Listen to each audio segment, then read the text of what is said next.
The Aeronauts Windlass, the first book in Jim Butcher's The Cinderspires, was released all the way back in 2015. It wasn't up to par with his other series, but it was interesting enough for me to read the sequel, The Olympian Affair, when it released years later in 2023.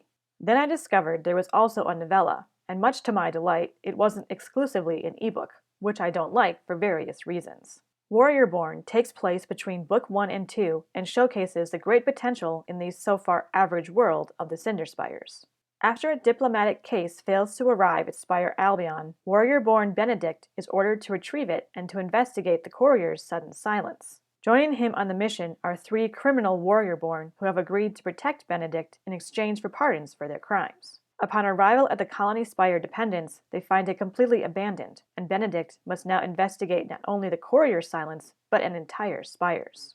Benedict is one of those characters who is caught between 2 different worlds. The first is his family's prominent, powerful house, and the second is his being Warriorborn, which is an enhanced hybrid human with feline characteristics. Warriorborn are often hired muscle, but are also the outsiders in society. Benedict tries to suppress his Warriorborn side in favor of being human, but his Warriorborn abilities are what allow him to succeed where a standard human would fail. His journey to find a balance between his noble heritage and his hybrid nature is one of the high points of the Cinderspires. One of the criminals assigned to the mission is Lady Herringford, who is a foil to Benedict and an intriguing antagonist. She fully embraces her Warriorborn nature and encourages Benedict to do the same. She is selfish, calculating, and a little bit insane, but she also has her own twisted sense of honor. She was imprisoned for murder, but she claims to have only killed those who deserved it and were too well connected to be prosecuted.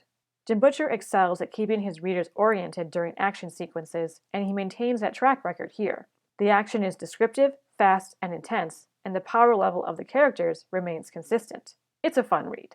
Those who aren't familiar with the first book might be confused when the current political situation and the looming war among the Spires are referenced, but knowing all the details isn't required for enjoyment. The novella establishes the necessary components of the world building so that the references to the larger narrative serve as setup and a way to expand the world beyond the scope of the story. However, I don't think this novella works as a standalone. I also don't think it was meant to.